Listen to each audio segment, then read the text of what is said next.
अगर आपका लैपटॉप बार बार बंद हो रहा है, यानी कि 5 मिनट में, 10 मिनट में, या 15 मिनट में, आधे घंटे में, या 1 घंटे में यूज करते करते ऑटोमेटिकली शट डाउन हो जाता है, तो ज्यादातर केसेस के अंदर ये ओवर हीटिंग की प्रॉब्लम होती है।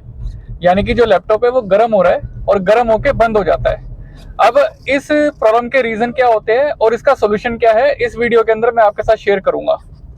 सबसे पहले आपने ये चेक करना है कि जो आप लैपटॉप का चार्जर यूज कर रहे हैं, क्या वो ओरिजिनल है या कंपेटेबल है। अगर वो कंपेटेबल है तो उसकी वजह से भी जो लैपटॉप है वो ओवरहीट की प्रॉब्लम आती है, तो उसको आप पहले चेंज करके देखिए और ओरिजिनल चार्जर से चार्ज करके देखिए लैपटॉप को।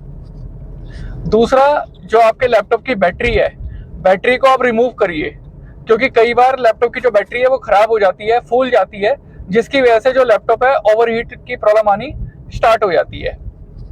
तीसरा, आपने ये देखना है कि तीसरे में आपने क्या करना है, जो आपका लैपटॉप है उसकी आपने सर्विस करनी है, मतलब प्रॉपर अच्छी तरीके से उसको अंदर से साफ करना है, क्योंकि डस्टिंग की वजह से भी जो लैपटॉप है ओवरहीट होता है।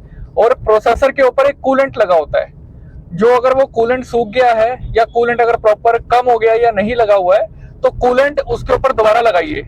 एक कूलेंट पेस्ट होता है जो प्रोसेसर के ऊपर लगाया जाता है, ताकि जो प्रोसेसर है वो ठंडा रहे। अगर प्रोसेसर ठंडा रहेगा तो ओवरहीटिंग की प्रॉब्लम नहीं आएगी। कूलेंट लगाने के बाद भी अगर ओवरहीटिंग की प्रॉब्लम आ रही है, तो एक प्रोसेसर फैन होता है जो लैपटॉप के अंदर लगा होता है।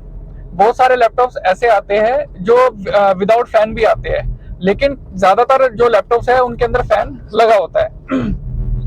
तो जो लैपटॉप का फैन है वो आपने चेंज करके देखना है। कई बार जो लैपटॉप का फैन है वो प्रॉपर घूम नहीं रहा होता है, या वो खराब हो जाता है, हमें ऐसा लग रहा है जैसे वो घूम रहा है, लेकिन वो प्रॉपर घूम नहीं रहा होता है, जिसकी वजह से भी जो लैपटॉप है उसके अंदर ओवरहीटिंग की प्रॉब्लम आती है। तो लैपटॉप का फैन भी आपने चेंज करके देखना है।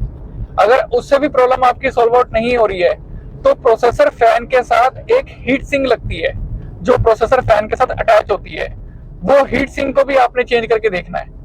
और फिर आप देखिए जो आपकी ओवरहीटिंग की प्रॉब्लम है वो सॉल्व आउट हो रही है या नहीं हो रही है।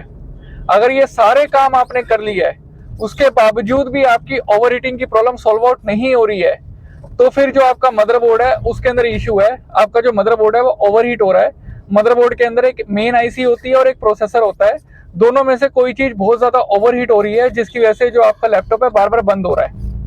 तो मदरबोर्ड बिल्कुल आखिरी का पार्ट है, और ओवरहीटिंग के केस के अंदर जो मदरबोर्ड है वो बहुत कम चांसेस है कि वो रिपेयर हो पाता है, नहीं तो वो रिपेयर नहीं होता है। अगर ओवरहीटिंग में मदरबोर्ड का इशू है तो मदरबोर्ड हमें चेंज ही करना पड़ता है। मदरबोर्ड ओवरहीटिंग के केस के अंदर बहुत कम चांसेस है कि वो रिपेयर हो पाता है, तो हमें चेंज ही करना पड़ता है। तो ये सारे रीजंस होते हैं ओवरहीटिंग के, और यही सोल्यूशन होते हैं, इसके अलावा और कोई सोल्यूशन नहीं होता है। तो पेस्ट लगा के देखिए, सर्विस करके देखिए, बैटरी बाहर निकाल के देखिए, चार्जर को चेंज करके देखिए, और प्रोसेसर फैन को चेंज करके देखिए, हीट सिंक को चेंज करके देखिए।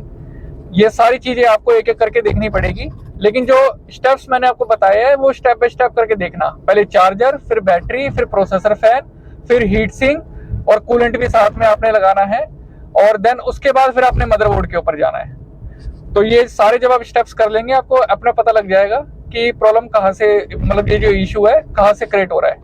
लेकिन काफी हद तक ये सर्विस करने से, प्रोसेसर फैन चेंज करने से और कूलेंट लगाने से 80 से 90% केसेस के अंदर ये वाली प्रॉब्लम सॉल्व आउट हो जाती है। तो सबसे पहले आप यही ट्राई करना, देन उसके बाद फिर आप आगे जाना। और अगर आपके मदरबोर्ड के अंदर कोई इशू है, या आपको नहीं समझ में आ रहा है, या आप सर्विस कराना चाहते हैं, या आपको लैपटॉप का कोई पार्ट चाहिए, या कोई आपको सॉफ्टवेयर चाहिए, या कोई एंटीवायरस चाहिए, हमारे पास आईटी के सारे प्रोडक्ट्स अवेलेबल होते हैं। ऑल ओवर इंडिया में डिलीवरी की फैसिलिटी हमारे पास अवेलेबल है। तो लैपटॉप के रिगार्डिंग, या पीसी या डेस्कटॉप के रिगार्डिंग, या कोई नेटवर्किंग या कोई सर्वर के रिगार्डिंग अगर आपकी कोई भी क्वेरी है, तो कभी भी आप डायरेक्टली हमें मैसेज कर सकते हैं। आपको टाइमली रिस्पॉन्स किया जाएगा और आपकी जो क्वेरी है उसको सॉल्व आउट किया जाएगा। सो उम्मीद है इस वीडियो से थोड़ा सा आपको आइडिया लगा होगा। So thank you for watching this video.